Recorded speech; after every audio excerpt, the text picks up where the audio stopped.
Top 3 impossible places people were found. Missing 411, part 18 by Mrballen. What's good? How your day going? Morning, evening, night, whenever watching this video. I ain't gonna do a long intro. I actually ain't really got nothing to talk about today anyway. We're about to go and check out this video.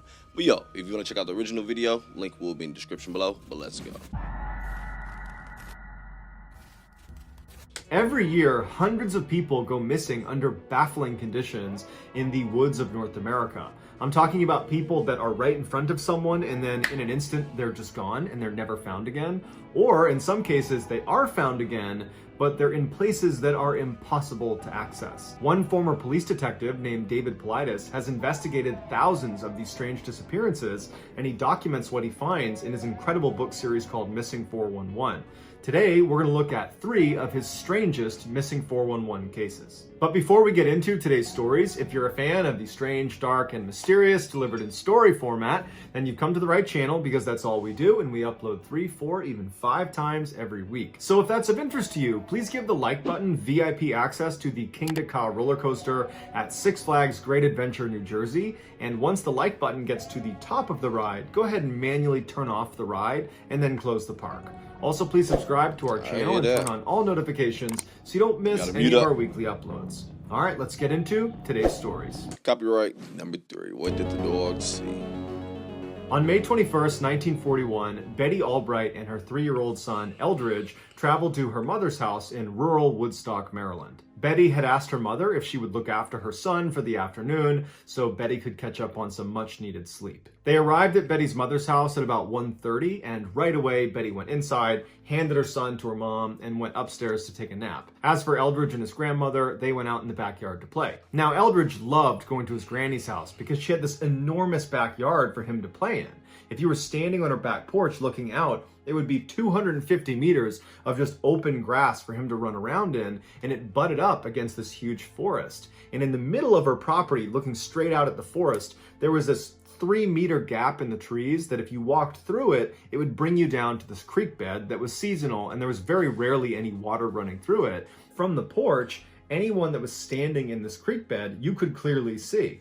And so Eldridge was allowed to play in the creek bed, so long as he didn't go right or left in the creek, which would put him out of view from anybody on the porch. And so this particular day, when Eldridge and his grandmother went outside, Eldridge wanted to go play in the creek bed. So he immediately starts running across the yard towards it, along with his grandmother's 3 dogs. As for his grandmother, she just didn't have it in her to go all the way down to the creek bed, so she decided she would just sit on the porch and read a book and keep her eye on Eldridge. She remembers watching her grandson go all the way across the yard, get to the break in the trees, and then step down into the creek bed where he began goofing around with the dogs and throwing rocks and having a good time, clearly in view. And for the next 5-10 minutes, she just stared directly at her grandson and the dogs. And at some point, she picked up the book next to her and she began reading the book and then periodically looking up to check on her grandson and then back down to the book. At about 2 p.m., she was looking down at her book when she heard her grandson yell out for help. Now, 3-year-olds yell out for help all the time. Sometimes it's a big deal, and sometimes it's not such a big deal. But oftentimes, the sound of their voice gives away how serious it is. No matter what they say, it's like their tone gives away, should I take this seriously, or is this just a kid being a 3-year-old? And she would say that the way he was yelling sounded like a real emergency. When she poked her head up, even though she had seen him, less than a minute ago playing in the gap in the trees, now she's looking and he and the dogs are gone. And so, of course, she's alarmed. They got the dogs She too? hops out of her seat, she goes down the steps. Dogs probably, hopefully the dogs chasing, doing what they got to do. It was in the 1940s, right? With a 3-year-old, I'd have let him play out there, ain't gonna lie to you, but I'd have been out there with him. Because I ain't gonna lie to you, hey, that's dope, man. Ooh, let me go less back than a real quick, minute my ago, bad. playing in the gap in the trees. Now she's looking and he and the dogs are gone. And so, of course, she's alarmed. She hops out of her seat, she goes down the steps, and she starts walking across the yard towards Eldridge. And she's yelling his name, and she's walking quickly. When she got about halfway across the yard, she heard Eldridge yell out again. Except this time, his voice was coming from way off in the forest, way farther away from the last time he had yelled out. It gave the impression to her that he had moved a great distance from the last time he yelled to her. And it triggered something inside of her that was telling her something is terribly wrong. And she began running towards the creek bed. Still no sign of the dogs. She can't see anything. She's just running towards the creek bed. When she gets about 10 meters away from the break in the trees, she hears her grandson yell out for a 3rd time, barely audible, way off in the forest. He yells out for help, and as he's yelling, it sounds like someone has stifled him and covered his mouth mid-yell. So she runs through the break in the trees down to the creek bed where she stops, and she looks out in front of her, and it's just dense forest, and there's no Eldridge, there's no dogs, there's nothing. She looks to her right down the creek bed, and there's nothing down there, and then she looks to her left, and one of her dogs is in the creek bed, maybe 10 meters away, facing away from her, and the dog is positioned in such a way that it's clearly looking at something. And so she runs down to the dog, thinking she's going to see maybe Eldridge or the other dogs, but there's nothing beyond the dog. The dog is just rooted to the spot. Its hair is raised, it's growling, and it's taking little steps back, like it's been spooked at whatever it's seen or whatever it's looking at. And she just looked up and tried to look in the direction the dog was looking, but there was nothing. It was just forest. And so at this point, she felt certain that someone must have abducted Eldridge. And so she turns, she tries to pull the dog to come with her, but the dog's not budging. And so she runs back to the house to wake up Eldridge's mother. The two of them come back down to the creek bed. The dog is still in the same position, growling and staring in the same direction, as if whatever it's looking at hasn't gone anywhere. And they look for... Oh, I don't want to get conspiracy, but I'm just worried did some shit go underwater. And what I'm really thinking, I'm gonna wait to the end of the story, but in the same direction, as if whatever it's looking at hasn't gone anywhere. And they look for a couple more minutes. They're yelling for Eldridge, and the grandmother is telling her daughter, look, I think he's been abducted. We gotta call the authorities. And finally she relents, and so they do manage to get the dog. They run back to the house and they call the police. Shortly thereafter, the state police showed up with this huge contingent of searchers, and they immediately went down to the creek bed, where they started pushing predominantly to the left side, which is where the dog was angled, and it was also where the grandmother had heard her grandson yelling from. And very quickly, police discover some of Eldridge's footprints about 50 meters down on the left side of the creek bed. They were in some sand right at the edge, and they were walking away as if he was leaving the area he had been told to stay in, which was in that gap in the trees.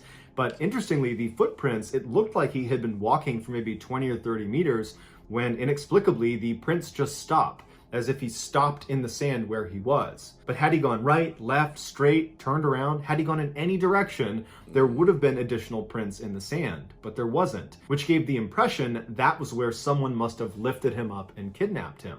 But they never found any prints connected to a kidnapper. For the rest of the day and that night, they would not find any more signs of Eldridge or the other two missing dogs. The next day, about 24 hours after Eldridge had gone missing, there were a number of search crews that had gone well outside of the primary search area in hopes of maybe finding one of the two lost dogs, because they thought maybe they could bring them to the lost child. And this one crew that was 4 miles away from where Eldridge had gone missing, they were walking past a swamp when one of them heard what sounded like a child whimpering, and it was coming from inside the swamp. And so immediately they turn and start walking into the swamp, which had fairly deep water, and they get to this clearing and they see there's this rocky overhang with high grass all around it, kind of forming like a cave. And they hear this whimpering again, and it's coming from underneath that rock. And they rush over and they're pulling the grass aside, and sure enough, tucked underneath this rock, inside of this kind of makeshift cave, is Eldridge. He was laying on this really well-constructed bed of leaves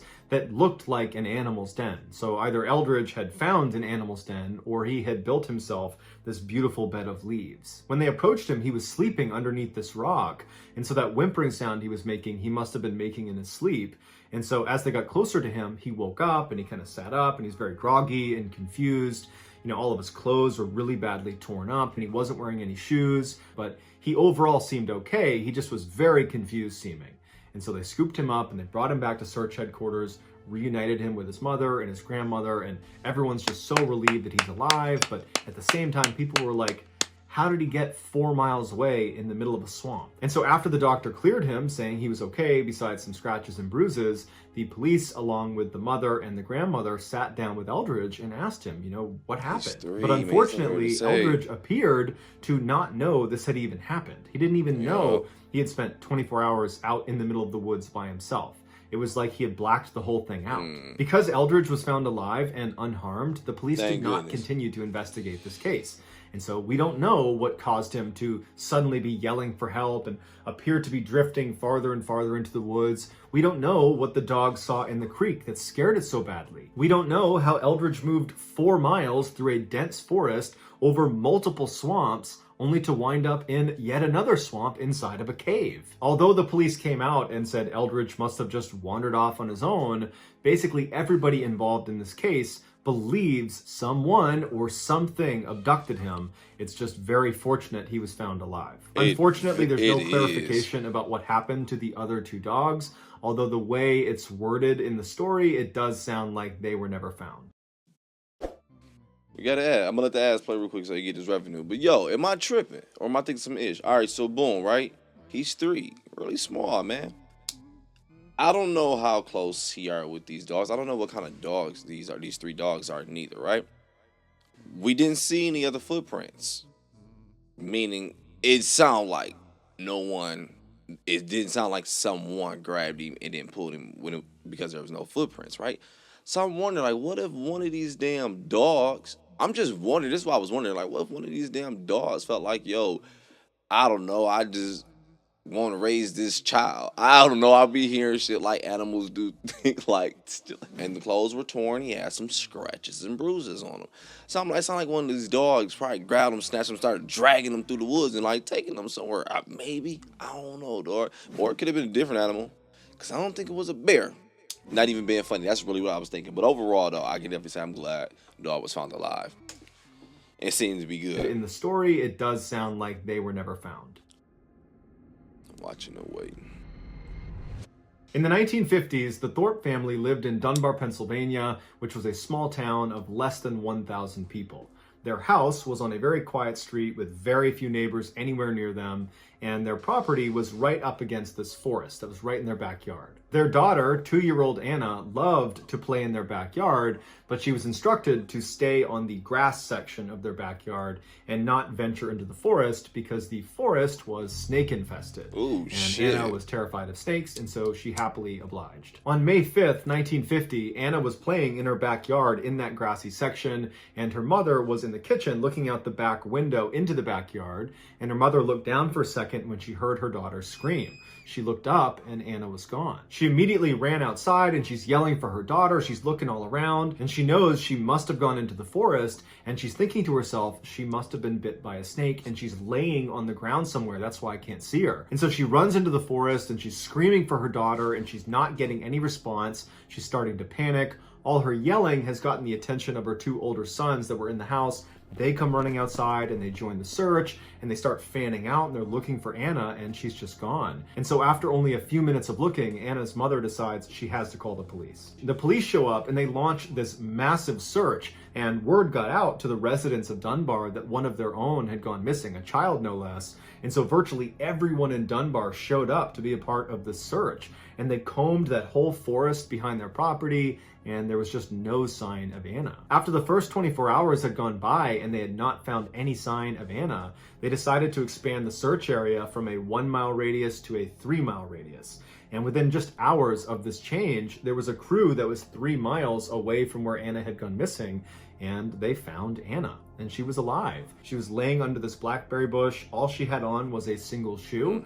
Next to her was a pile of clothes. When they went up to her, she seemed okay. They picked her up and they brought her back to the search headquarters where they reunited her with her parents. A doctor looked at her and the doctor said, you know, there's no signs that she was attacked. There's really no signs of any wear and tear on her at all. It doesn't even look like she was outside for the past 24 hours. When Anna was asked about what happened to her, she wasn't able to give any sort of meaningful answer because she's only 2 years old. But the reason this case is included in today's video is not because, you know, she vanished mysteriously in the forest and that she was actually found 3 miles away versus 1, or, you know, that she was found with just a shoe on.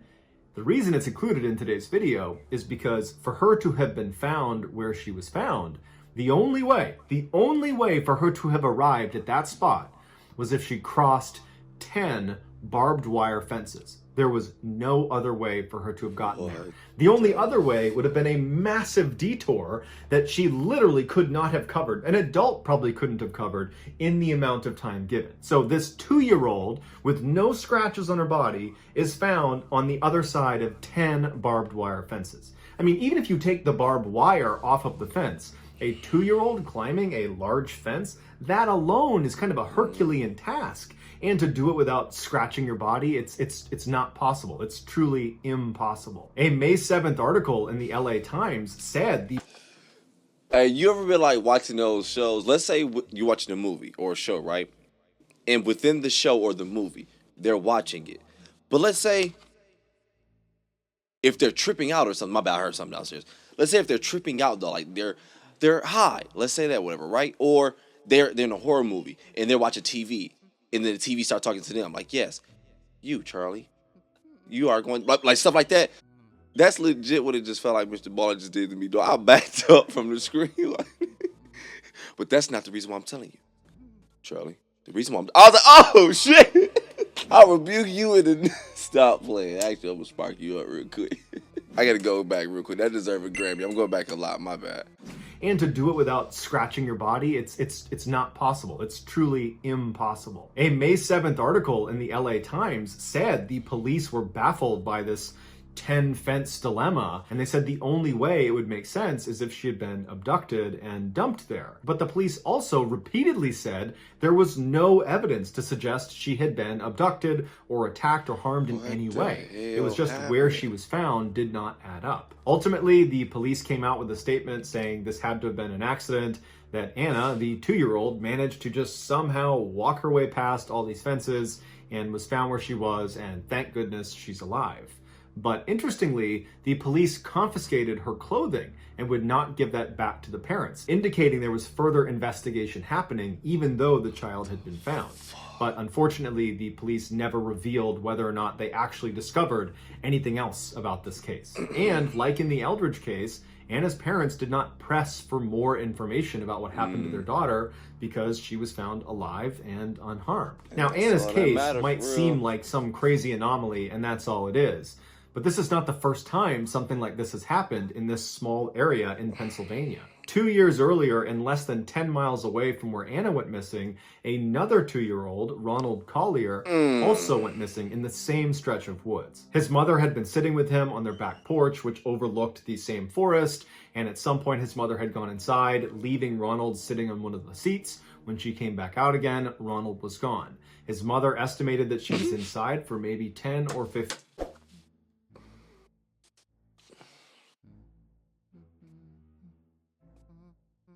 Sometimes you just want answers, man, and you just know you would die without those answers. Sometimes you just really want to know, man, what's going on? It's supposed to be, my bad, my white balance. I actually scratched that. We ain't about to do that this video, man, but I just be wondering what's happening, and who knows? Maybe, damn, that don't even make sense. I'm about to say maybe the kid did just run all the way there. Because they small, so they probably can went under the gate. I don't know. I'm just trying to put some shit together. But I don't know, man. Was gone. His mother estimated that she was inside for maybe 10 or 15 seconds tops. The police and the community came out in force, and they combed through the woods, and they could not find any sign of Ronald. We got this, ma'am. And the police got really frustrated with Ronald's parents because they felt like this is impossible. How could this child not turn up, considering the timeline you've given us, which is you went inside for 10, 15 seconds, and your son is now completely gone. He's completely vanished. Like, you must have something to do with this. And so the police made Ronald's parents take polygraph tests, and his parents passed all of them. The search for Ronald continued for several weeks, but unfortunately it was ultimately terminated and they never found him. People in the area believed someone or something, maybe a bear or some other animal, was lurking in the tree line and watching Ronald. And as soon as his mother went in the house, they ran up and snatched the child and ran away with him. However, the police came out and said there was no evidence to back up that this child had been kidnapped, that what's far more likely is Ronald just got up and walked away and disappeared. However, 2 years later, when Anna's case happened, the similarities between her case and Ronald's case were just too much for locals to overlook. And so people began saying, you know, it looks like Anna was abducted and placed where she was ultimately found inside of those woods. And so probably whoever or whatever took Anna is the same person or thing that took Ronald. But Anna was just lucky enough to survive. Although this mystery predator theory is just that, a theory, it does seem more likely than Ronald in 15 seconds getting up and running off into oblivion, never to be found again, and Anna scaling 10 barbed wire fences in a 24-hour period without a scratch on her body. Unfortunately, though, we'll probably never know the truth. Unfortunately, though, we'll probably never know the truth. Number 2, the crow. Shouldn't this be number 1? In September of 2004, 49-year-old Robert Springfield, along with his 2 teenage sons, left their home. 2004, 49-year-old Robert Springfield, along with his 2 teenage sons, left their home in Wyoming, bound for the Bighorn Mountains in Montana. They were planning to do some elk hunting on the Crow Reservation, which is the homeland of the Crow tribe.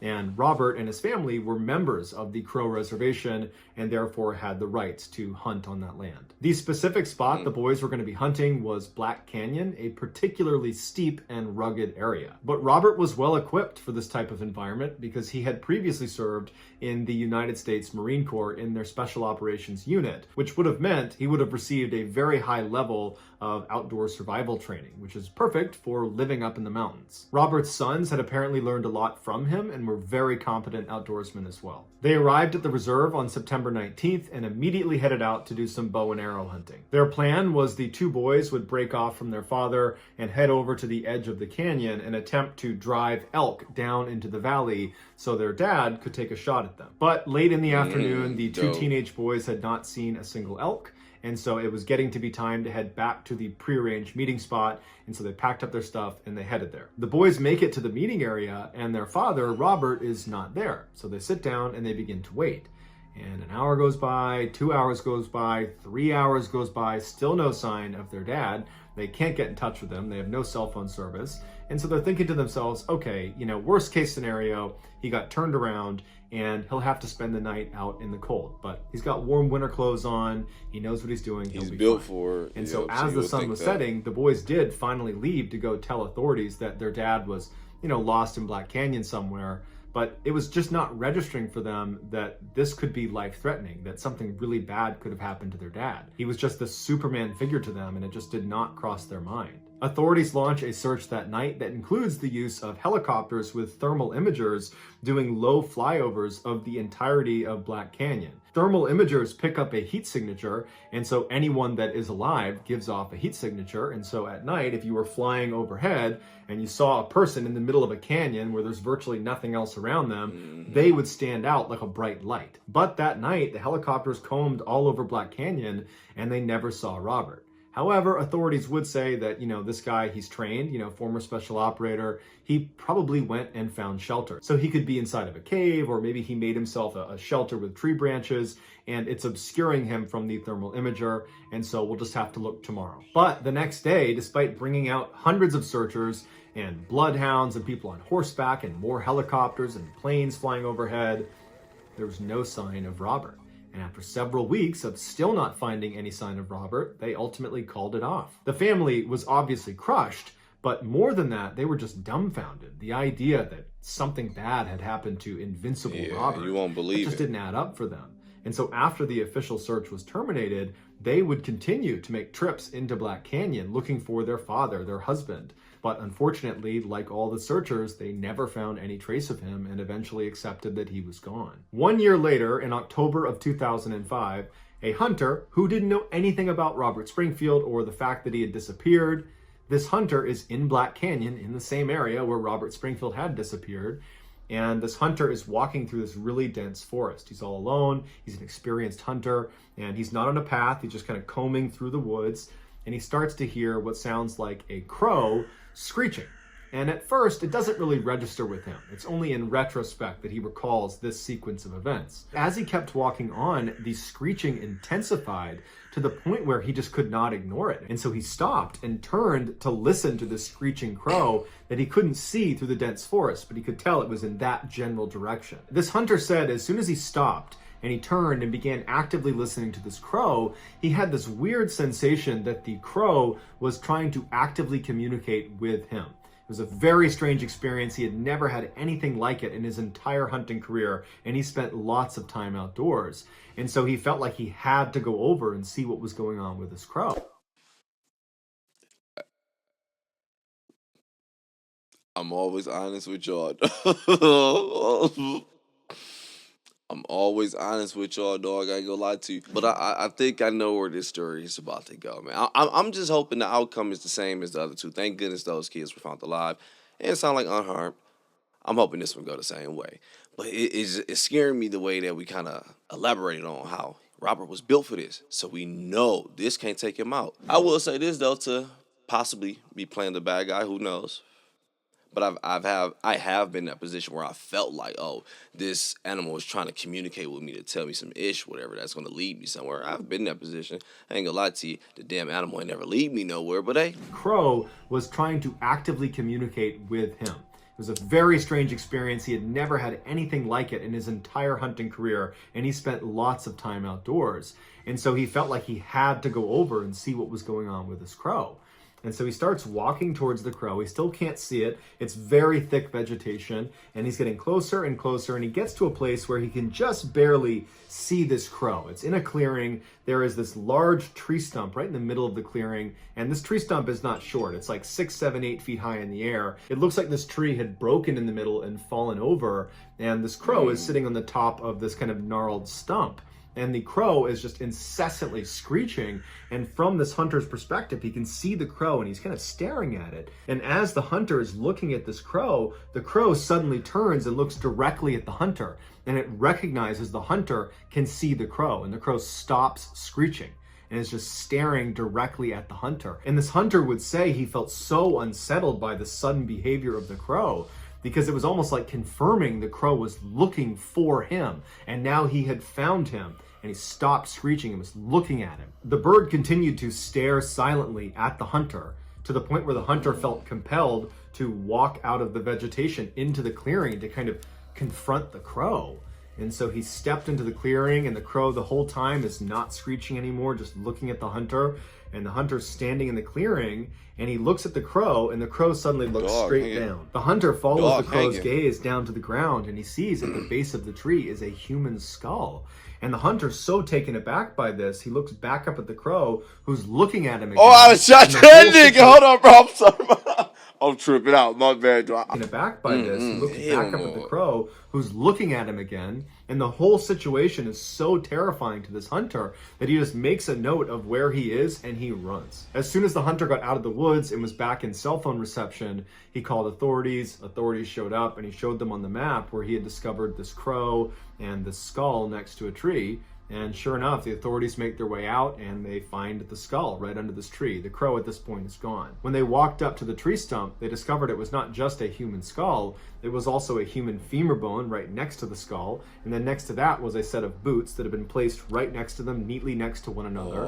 And then next to that was a belt that had been tightly wound up and placed next to the boots. And then next to that was a jacket that was not folded, but was balled up. And inside of the jacket was a wallet containing cash and Robert Springfield's ID cards. The authorities launched a search in that area to look for the rest of Robert's remains, but unfortunately they were never recovered. Also, his bow and arrows were never found. The FBI was brought into the case because foul play was suspected, and they eventually determined that Robert must have been shot. And then they later recanted that statement and said, actually, he was hit by a falling tree. But if he was struck by a tree, then where is the rest of him? Wouldn't it have been in that area? And then why were all of his things neatly stacked? Certainly he wouldn't have done that after getting hit by a tree. So who neatly stacked his things after he was hit? And then also, where is his bow and arrows? But despite how improbable it sounds, that is the official theory, that he was hit by a falling tree. The family, along with many other people, believe he was attacked by someone or something up in those mountains. But if he had been attacked, his sons would have heard the struggle because they were in an area where sound carried really, really well. And if a person attacked him, why didn't they take the money out of his wallet? Also, where Robert's remains had been found was very close to where his original campsite had been with his two sons on the night he had gone missing. And so it was firmly located inside of the initial search grid, meaning had he been under a tree or been left for dead by some attacker in that area, he would have been found in those first couple of weeks that they were looking before the search was terminated.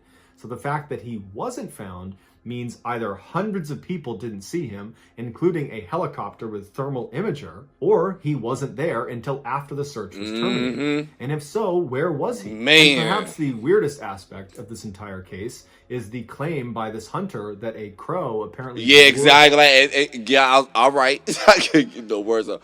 I ain't gonna lie. At one point, I thought he was gonna say it was gonna lead to him. He was like, "Oh shit, just happened to..." Like I explained earlier, he was gonna happen to find him struggling to survive, whatever, and the crow led him there, whatever. Because a dog will do that. Dogs will lead you to another human that needs to be rescued, whatever. So stop playing like I'm crazy. You know what I meant. But I ain't gonna lie though. When it went down there, okay, a tree hit him. I just can't see how to buy that one. I tried. I can't buy that one. I was like, all right, no, it sounds like this nigga was placed here, dog.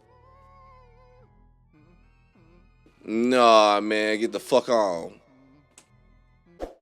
Hell no, man. Is the claim by this hunter that a crow apparently lured him over to this tree stump where he found Robert's remains. If you believe this hunter's story, and many people do, then do you really stop looking like that? I don't believe the hunter story. I believe people do try to talk to animals is what I was saying. Stop playing. Tree stump where he found Robert's remains. If you believe this hunter's story, and many people do, then do you really think it's a coincidence that all of this took place on Crow Reservation, home of the Crow tribe?